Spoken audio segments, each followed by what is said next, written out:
अंजलि मिश्रा, स्वागत है आप सभी का द न्यूज में। आपको बता दें कि लोकसभा चुनाव के मद्देनजर गृह मंत्री अमित शाह ने कमान संभाली हुई है और इसी के मद्देनजर जो है पश्चिम बंगाल की 3 अलग अलग जगहों पर उन्होंने जनसभा को संबोधित किया, चाहे वो कांथी हो या पुरुलिया। और यहाँ पर उन्होंने ममता सरकार पर जमकर निशाना साधा और यह भी कहा कि ममता सरकार बम से डरती रहे लेकिन पीओके तो हम वापस लेकर रहेंगे। जी हाँ, बिल्कुल सही सुना आपने। अमित शाह ने यह धमाकेदार जो भाषण है वो उन्होंने बंगाल में दिया और ये कहा कि ममता बनर्जी जो है वो बम से डरती रहे लेकिन परमाणु बम से डरे। लेकिन बंगाल में अमित शाह ने हुंकार भरते हुए कही कि किस तरीके से जो है माँ माटी मानुस का नारा देकर सत्ता में आई ममता ने इस नारे को बदलकर मुल्ला मदरसा और माफिया जो है कर दिया है। भाइयों बहनों, ये बंगाल में पॉलिटिकल हिंसा ने लोकतंत्र को लगभग समाप्त कर दिया। पंचायत के चुनाव होते हैं, 200 से ज्यादा लोग मारे जाते हैं, मगर कांथी वालों इस बार मत डरना। 5 चरण हुए, ममता के गुंडे किसी का बाल भी बांका नहीं कर पाए हैं। इस बार मैं आपको कहकर जाता हूं, चुनाव आयोग ने फ्री एंड फेयर मतदान की व्यवस्था की है और हमने चुनाव आयोग के सामने मांग करी है कि काउंटिंग के बाद भी पैरामिलिट्री फोर्स की कंपनियां यहां रहे और लोगों की सुरक्षा करें। भाइयों बहनों, ममता बनर्जी मां, माटी और मानुस के नारे के साथ आई थी और देखते देखते वो नारा मुल्ला, मदरसा और माफिया में बदल गया। आपको बता दें कि जिस तरीके से वोट बैंक की राजनीति को लेकर उन्होंने उन पर आरोप लगाया, पाकिस्तान में घुसकर आतंकियों का सफाया के इस बात की भी उन्होंने जो है बात की और ये उन्होंने रैली को संबोधित करते हुए ये पूछा पीओके हमारा है या नहीं है। ये ममता दीदी और कांग्रेस डराते हैं कि पाकिस्तान के पास एटम बम है।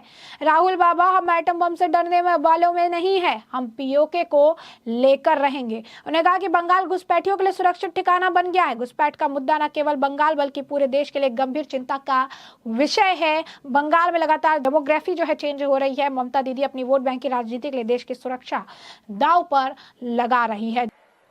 नरेंद्र मोदी जी ने इस देश को आतंकवाद से मुक्त कराने का काम किया है। ये सोनिया मनमोहन की सरकार थी, ममता दीदी के सपोर्ट से चलती थी। आए दिन पाकिस्तान से आलिया, मालिया, जमालिया घुसते थे, बम धमाके करते थे और फिर भाग जाते थे। उनको कुछ नहीं होता था। मोदी जी की सरकार आपने बनाई। मोदी जी की सरकार में उरी और पुलवामा पर हमला हुआ, 10 ही दिन में सर्जिकल स्ट्राइक और एयर स्ट्राइक कर नरेंद्र मोदी जी ने पाकिस्तान के घर में घुसकर आतंकवादियों का सफाया। भाइयों बहनों, मुझे बताओ, ये पाक ऑक्यूपाई कश्मीर हमारा है या नहीं है? जोर से बोलो, है या नहीं है? ये ममता दीदी और कांग्रेस डराते। पाकिस्तान के पास एटम बम है।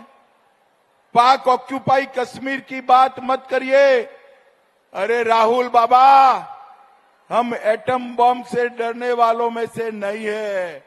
कांथी वालों, आज मैं बता कर जाता हूं, पाक ऑक्यूपाई कश्मीर भारत का है, रहेगा और हम उसको लेकर रहेंगे। जी हाँ, बिल्कुल सही सुना आपने। यही नहीं है, आपको बता दें कि उन्होंने जो है पश्चिम बंगाल के कांथी लोकसभा क्षेत्र में भी उन्होंने चुनावी रैली जो है संबोधित की, पुरुलिया में भी संबोधित की। और इस दौरान आपको बता दें कि गृह मंत्री अमित शाह की रैली में काफी ज्यादा लोगों का आडंबर जो है देखने के लिए मिला। लोगों की जो, अगर आप कहेंगे, हमने आपको दिखाया था कि किस तरीके से मोदी जी की रैली में काफी ज्यादा लोगों का हुजूम, लाखों लाख लोग देखने के लिए मिल रहे हैं। कुछ ऐसा ही नजारा गृह मंत्री अमित शाह की रैलियों में, जनसभाओं में भी देखने के लिए मिला।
शो में भी देखने के लिए मिला, जहां काफी ज्यादा भारी भरकम भीड़ देखने के लिए मिली। इतनी भीड़ जो चीख चीख के बता रही है कि बंगाल अब बदलाव की तरफ अपना कदम बढ़ा चुका है। बीजेपी के नेताओं का भी यही मानना है, चुनावी रणनीतिकार प्रशांत किशोर का भी यही मानना है। प्रशांत किशोर ने भी जिस तरीके से कहा कि बंगाल में बीजेपी जो है वो अपनी सीट बढ़ाएगी, इस बार बंगाल में बीजेपी की सीट बढ़ेगी, और जिस तरीके से अब केंद्रीय गृह मंत्री अमित शाह की रैली और रोड शो में जनसैलाब देखने के लिए मिल रहा है, उससे यह साफ है कि बंगाल की जनता ने अब अपना मन बदल लिया है। लोकसभा क्षेत्र में एक चुनावी रैली में कहा कि उन्होंने, क्या आप जानना चाहते हैं अब तक एनडीए की स्थिति क्या है? मैं आपको बता सकता हूं, पहले 5 चरणों के बाद नरेंद्र मोदी के नेतृत्व में एनडीए पहले ही 310 का आंकड़ा पार कर चुका है। भाइयों बहनों, 5 चरण का चुनाव समाप्त हो चुका है। मैं पूरे देश भर में घूमता घूमता आज कांठी आया हूं। 5 चरण का परिणाम जानना है क्या? अरे जोर से बोलो, 5 चरण का परिणाम जानना है क्या? तो 5 चरण का परिणाम जान लो। मोदी जी 310 सीट पार कर गए हैं। और ये ममता दीदी का इंडी अलायंस, उनका सुपड़ा साफ हो गया है, साफ हो गया। और बंगाल वालों, मेरी बात याद रखना, इस बार बंगाल में भी 30 सीटें नरेंद्र मोदी की झोली में जाने वाली है। बंगाल में 30 सीटें आते ही आप समझकर रखना, ये तृणमूल कांग्रेस खंड खंड हो जाएगी और ममता दीदी की सरकार विदाई हो जाएगी, विदाई हो जाएगी। उन्होंने पाकिस्तान के कब्जे वाले कश्मीर को भारत को अपना हिस्सा बनाने के विरोध के लिए कांग्रेस नेता राहुल गांधी पर निशाना साधकर कहा, हमें बता रही है कि पाकिस्तान के पास परमाणु है, इसलिए पीओके को भारत का हिस्सा बनाना खतरनाक होगा। मैं राहुल बाबा से कहना चाहता हूं, परमाणु बम से नहीं डरते, ऐसी कोई ताकत नहीं जो हमें पीओके को भारत का हिस्सा बनाने से रोक सके। केंद्रीय गृह मंत्री ने कहा, हार के डर से पश्चिम बंगाल के मुख्यमंत्री ममता बनर्जी को हताश कर दिया, वह पुलिस का बड़े पैमाने का दुरुपयोग कर रही है। अमित शाह ने कहा कि मैंने अभी सुना कि राज्य पुलिस ने विपक्ष नेता शुभेंदु अधिकारी के किराए के आवास पर देर रात छापेमारी अभियान चलाया। केंद्रीय एजेंसी जब ने तृणमूल कांग्रेस के एक नेता के घर पर छापा मारा तो 51 करोड़ रुपए की भारी रकम बरामद हुई, लेकिन अधिकारी के यहाँ से पुलिस की छापेमारी में 25 पैसे भी बरामदी नहीं हुई। मैं मुख्यमंत्री से कह रहा हूँ, वो राज्य पुलिस का दुरुपयोग करने से बचे, अन्यथा पश्चिम बंगाल की जनता आपको करारा जवाब देगी। अमित शाह ने ममता बनर्जी अवैध घुसपैठियों को बढ़ावा देने का आरोप लगाते हुए मुख्यमंत्री के संकीर्ण राजनीतिक हितों के लिए देश की सुरक्षा के साथ खिलवाड़ नहीं करने का भी आग्रह किया। केंद्रीय गृह मंत्री अमित शाह ने पश्चिम बंगाल में हुंकार भरी। उन्होंने कांठी में भी इस दौरान उन्होंने कहा कि बंगाल के मुख्यमंत्री ममता बनर्जी समेत सभी विपक्षी पार्टियों को घेरा। अमित शाह ने कहा, बंगाल में भाजपा की 30 सीटें आते ही ममता सरकार की विदाई हो जाएगी। उन्होंने ममता बनर्जी पर राज्य में प्रधानमंत्री नरेंद्र मोदी की योजनाओं को रोकने का आरोप लगाया। साथ ही तृणमूल कांग्रेस पर निशाना साधते हुए कहा कि बंगाल में राजनीतिक हिंसा ने लोकतंत्र को खत्म कर दिया। रैली को संबोधित करते हुए शाह ने कहा कि बंगाल में राजनीतिक हिंसा ने लोकतंत्र का लगभग समाप्त कर दिया। यह पंचायत के चुनाव हुए जिसमें 200 से ज्यादा लोग मारे गए, मगर मैं आपसे कहना चाहता हूं, इस बार आप मत डरना, क्योंकि 5 चरणों में चुनाव में ममता के गुंडे किसी का बाल भी बांका नहीं कर पाए। केंद्रीय मंत्री अमित शाह ने कहा कि 5 चरण का मतदान समाप्त हो चुका है। इन 5 चरणों के चुनाव में मोदी के 310 सीट पार कर गए हैं। ममता दीदी के इंडी गठबंधन का सुपड़ा साफ हो गया है। इस बार बंगाल में भी 30 सीटें नरेंद्र मोदी जी की झोली में जाने वाली है। बंगाल में भाजपा की 30 सीटें आते ही ये टीएमसी खंड खंड हो जाएगी और ममता दीदी की सरकार की विदाई हो जाएगी। कांठी में रैली को संबोधित करते हुए अमित शाह ने कांग्रेस और टीएमसी पर आरोप लगाया कि 70 साल में ये दोनों पार्टियां राम मंदिर निर्माण को लेकर रोकर बैठती रही। उन्होंने आगे कहा, अपने मोदी जी से दूसरी बार प्रधानमंत्री बनाया, उन्होंने 5 साल में केस जो है भी जीता, भूमि पूजन भी किया और 22 जनवरी को प्राण प्रतिष्ठा भी कर दी। प्राण प्रतिष्ठा का निमंत्रण ममता बनर्जी को भी दिया, लेकिन वो प्राण प्रतिष्ठा में अयोध्या नहीं गए। वो इसलिए नहीं गए क्योंकि वो अपना वोट बैंक से डरती है। भाजपा नेता ने बताया कि ममता बनर्जी बुरी तरह से डरी हुई है। कल मुझे यहाँ पहुंचते ही पता चला कि शुभेंदु अधिकारी के घर पर रेड हुई। ममता दीदी, हम भाजपा वाले हैं, आपकी पुलिस से नहीं डरते। शुभेंदु अधिकारी का क्षेत्र है। मैं यहाँ कहकर जाता हूँ कि ममता बनर्जी इन पर जितना अत्याचार करेगी, भाजपा शुभेंदु को उतना ही बड़ा आदमी बनाएगी। और क्या कुछ कह रहे थे गृह मंत्री अमित शाह इस दौरान, जरा एक बार आप खुद भी देखिए। भाइयों बहनों, जब प्राण प्रतिष्ठा थी तब ममता दीदी को निमंत्रण दिया कि ममता दीदी, राम तो हम सबका है, तुम भी आओ और राम के सामने अपना मस्तक झुकाओ। मगर ममता दीदी नहीं गई भाई। क्यों नहीं गई मालूम है? मालूम है दीदी लोग, मालूम है? चलो मैं बताता हूं क्यों नहीं गई। वो अपनी वोट बैंक से डरती है। उसकी वोट बैंक पुरुलिया वालों आप लोग नहीं हो, उसकी वोट बैंक ये रोहिंग्या और बांग्लादेशी घुसपैठी है। मगर मैं आज बताता हूं, हम वो वोट बैंक से नहीं डरते हैं। मोदी जी ने न केवल राम मंदिर बनाया, औरंगजेब ने तोड़ा हुआ काशी विश्वनाथ का मंदिर भी बनाया और सोमनाथ का मंदिर भी अब सोने का बन रहा है। भाइयों बहनों, सोने का बन रहा है। मुझे बताओ पुरुलिया के युवाओं, ये कश्मीर जो है हमारा है या नहीं? अरे जोर से बोलो, है या नहीं है? ये कांग्रेस के नेता मणिशंकर अय्यर कहते हैं पाकिस्तान का सम्मान करो क्योंकि पाकिस्तान के पास एटम बम है, पाक ऑक्यूपाई कश्मीर न मांगिए। अरे मणिशंकर अय्यर, राहुल बाबा, आपको डरना है तो डरो, ये तो नरेंद्र मोदी है, नरेंद्र मोदी। नरेंद्र मोदी एटम बम से नहीं डरते हैं। भाइयों बहनों, मैं आज पुरुलिया वालों को वादा कर कर जाता हूं, ये पाक ऑक्यूपाई कश्मीर भारत का है, रहेगा और हम उसको लेकर रहेंगे, इसको कोई नहीं। मोदी जी ने धारा 370 को समाप्त कर कर इस देश से हमेशा के लिए आतंकवाद को समाप्त किया है।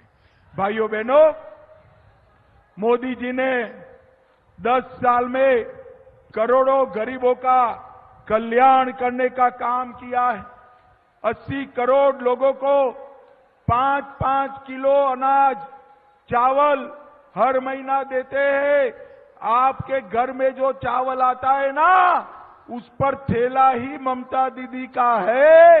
चावल नरेंद्र मोदी भेजते हैं, नरेंद्र मोदी। 12 करोड़ शौचालय बनाए, 4 करोड़ घर बनाए, 10 करोड़ से ज्यादा माताओं को गैस का सिलेंडर दिया और 14 करोड़ लोगों को नल से जल देने का काम नरेंद्र मोदी जी ने किया। और ये ममता दीदी क्या करती है? योजना के नाम बदल लेती। पीएम आवास, इसकी जगह बांग्लार आवास, स्वच्छ भारत अभियान, इसकी जगह मिशन निर्मल बांग्ला, पीएम गरीब अन्न योजना, खाद्य साथी योजना और जल जीवन मिशन की जगह जल स्वप्न परियोजना। दीदी, नाम बदलने से आपका काम नहीं होता, गरीबों को ये सारी चीजें देने का काम हमारे नेता नरेंद्र मोदी ने किया है। भाइयों बहनों, मैं आपको पूछना चाहता हूं, ये बंगाल में कटमनी बंद होना चाहिए या नहीं होना चाहिए? जरा जोर से बोलो, होना चाहिए या नहीं होना चाहिए? भतीजे की सिंडिकेट बंद होनी चाहिए या नहीं होनी चाहिए? कोयला तस्करी बंद होनी चाहिए या नहीं होनी चाहिए? गाय माता की तस्करी बंद होनी चाहिए या नहीं होनी चाहिए? घुसपैठ रुकनी चाहिए या नहीं रुकनी चाहिए? ये बम धमाके बंद होने चाहिए या नहीं होने चाहिए? क्या ये सारा ममता दीदी बंद कर सकती है क्या? अरे भाई जोर से बोलो, कर सकती है? ममता दीदी ये कुछ नहीं कर सकती। आप कमल के निशान पर बटन दबाइए, ये सारा बंद कर कर हमारे बंगाल को सोनार बांग्ला नरेंद्र मोदी बना सकते हैं। नरेंद्र मोदी। भाइयों बहनों, मैं आपको वादा कर कर जाता, 25 तारीख को कमल का निशान ईवीएम मशीन पर आप ढूंढिए, आपको ढूंढकर बटन दबाइए। 1 तारीख के बाद ये टीएमसी के गुंडों को ढूंढने का काम भारतीय जनता पार्टी करेगी। भाइयों बहनों, इतनी बड़ी संख्या में दीदी लोग आए हैं। इस संदेश खाली की घटना पूरी दुनिया में बंगाल को शर्म दिलाने वाली घटना है। एक महिला मुख्यमंत्री रहते हुए संदेश खाली में सालों तक माताओं बहनों पर धर्म के आधार पर अत्याचार हुआ और वो शाहजहां शेख को पकड़ नहीं रही थी। भाजपा कार्यकर्ताओं ने हाईकोर्ट में पीआईएल करी और शाहजहां शेख को पकड़ने का काम भारतीय जनता पार्टी ने करा है। मैं आज कहने आया हूं, ममता दीदी, संदेश खाली रोकना चाहिए था। आपने वोट बैंक की पॉलिटिक्स के लिए संदेश खाली होने दिया। बंगाल की जनता आपको माफ नहीं करेगी। भाइयों बहनों, मैं आज आपको पूछने आया हूं कि ओबीसी को रिजर्वेशन जो है, पिछड़ा वर्ग का रिजर्वेशन चालू रहना चाहिए या नहीं रहना चाहिए? जरा जोर से बोलिए। एक कांग्रेस पार्टी और इंडी अलायंस ये मुसलमानों को आरक्षण देकर हमारे पिछड़े वर्ग, दलित और ट्राइबल का, आदिवासी का आरक्षण छीनना चाहते हैं। मगर मैं आपको कहकर जाता हूं, जब तक नरेंद्र मोदी जी है, एससी, एसटी और ओबीसी के आरक्षण को कोई हाथ नहीं लगा सकता, कोई हाथ नहीं लगा। भाइयों बहनों, नरेंद्र मोदी जी ने पुरुलिया के लिए 10 किलोमीटर 4 लेन पुरुलिया बाईपास बनाया। बांकुड़िया पुरुलिया खंड नेशनल हाईवे 60 सुधारा। 80 करोड़ से पुरुलिया और कोटशिला रेलवे स्टेशन नए बन रहे हैं। मेडिकल कॉलेज बनाई। संतालडी और छर्रा में 10 मेगावाट की सौर ऊर्जा की इकाई डाली। पुरुलिया शहर के भारत सेवाश्रम संघ में एक पार्क बनाने का काम किया। पुरुलिया जंक्शन नया बन रहा है। 10,000 घर दिए, 4,50,000 गैस दिया। तो वही दूसरी तरफ, जैसे कि आपने अमित शाह को सुना, तो वही दूसरी तरफ बता दें, सुकांत मजूमदार ने भी ममता सरकार की आलोचना की। साथ ही साथ अरविंद केजरीवाल वाले मामले पर भी अपनी राय दी, तो राहुल गांधी पर भी निशाना साधा। क्या कुछ कह रहे थे सुकांत मजूमदार, जरा एक बार आप सुनिए। देखिए, राहुल गांधी जी को भी पता है कि उनका डाल नहीं गलने वाला है। झूठ का थोड़ा उनके कार्यकर्ता में थोड़ा जोश आ जाए, इसके लिए राहुल गांधी जी सहित सारे इंडी गठबंधन के लोग झूठ पे झूठ बोल रहे हैं। ऑलरेडी सरकार बनाने के लिए 272 से ज़्यादा जो सीट चाहिए था, ऑलरेडी हम जीत चुके हैं। जो पीएम को लेकर आपके बहुत स्टेटमेंट्स आ रहे हैं, जैसे भी शिवराज सिंह चौहान ने भी कहा कि इस बार तीसरी बार सरकार बनेगी तो पीओके का बचा हुआ हिस्सा हम वापस ले लेंगे इंडिया में। इस पर क्या कहना चाहेंगे? देखिए, मुझे लगता है कि हमारे हर भारतीय की ये दिली ख्वाहिश है कि पीओके भारत का हिस्सा है और वो भारत में रहना चाहिए। अभी पाकिस्तान ऑक्यूपाई करके रखा है, ज़्यादा नहीं पाएगा, ऐसा ही मुझे लगता है। जो सिलीगुड़ी में हुआ उसको आप कैसे देखते हैं? देखिए, ममता बनर्जी जब संतों के ऊपर हमला किया सभा मंच से, तो स्वाभाविक है कि टीएमसी के जो कार्यकर्ता है उनमें जोश भर दिया कि आप भी हमला करो, तो हमला करने लगे। जो नाना पटोले हैं कांग्रेस के महाराष्ट्र में, उन्होंने यूपी के मुख्यमंत्री योगी को रावण से कंपेयर करा है और कहा है कि वो भी वैसे ही ऑरेंज कपड़े पहनते थे और उसको बोले कि चाइना के मुद्दे पे शांत क्यों है। देखिए, हमारे विरोधी जो है वो बार बार ऐसे अपशब्द का व्यवहार करते हैं। तो हमारे प्रधानमंत्री जी को भी मौत का सौदागर क्या क्या नहीं बोला गया, हिटलर बोला गया। तो जब वो बोले हमारी सीट की संख्या बढ़ी, तो इस बार हमारे जोगी जी को बोले हैं तो सीट की संख्या और बढ़ेगी। खड़गे जी का भी स्टेटमेंट आया जिसमें वो प्रधानमंत्री को झूठों का सरदार बता रहे हैं जो डेमोक्रेसी को खत्म करना चाह रहा है। देखिए, हम हैं इसलिए डेमोक्रेसी है। कांग्रेस के समय क्या डेमोक्रेसी था हम देख चुके हैं। अपने गांधी परिवार के नाम पे कितने ऑर्गेनाइजेशन उन्होंने खोल के रखा था, क्या बिजनेस चलता था। रायबरेली में हॉस्पिटल के नाम पे जमीन लेके उस जमीन में क्या चला, हॉस्पिटल अभी तक नहीं बना।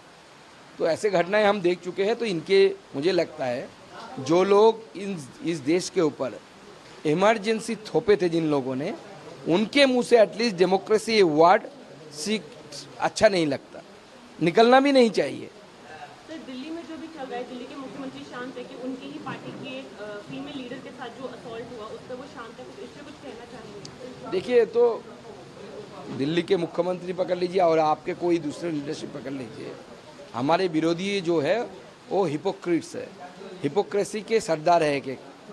तो स्वाभाविक है, अगर कोई बीजेपी शासित राज्य में होता तब वो चिल्लाते। अब अपने ही कार्यकर्ता ने किया, अपने ही कार्यकर्ता के साथ तो कुछ नहीं कहेंगे, चुप रहेंगे। सर, बस आखिरी सवाल, बांग्लादेश के एक एमपी कोलकाता आए थे और वो मिसिंग चले गए, इस पर कुछ कहना चाहेंगे? रिपोर्ट्स आ रही कि उनकी डेथ हो गई है। हाँ, उनकी मृत्यु हुई है, ऐसी हमें भी मीडिया से पता चला है। तो ये तो बहुत चिंताजनक बात है। अगर बाहर से कोई एमपी आता है दूसरे देश से और उसके बाद उनकी हत्या हो जाती है और अब कलकत्ता पुलिस को कुछ पता ही नहीं, तो क्या एडमिनिस्ट्रेशन चल रहा है यहाँ पे? होम मिनिस्ट्री ममता बनर्जी के पास है, तो क्या एडमिनिस्ट्रेशन ममता बनर्जी चला रही है? Thank you sir. जैसे कि आपने बीजेपी नेता सुकांत मजूमदार को भी सुना, तो ऐसे में हमने आपको जो पूरा मामला है ये बड़े विस्तार से बताया कि पूरा मामला क्या है। इस मामले पर अब आपकी भी जो राय हो हमें कमेंट सेक्शन में कमेंट करके जरूर साझा करिएगा। धन्यवाद।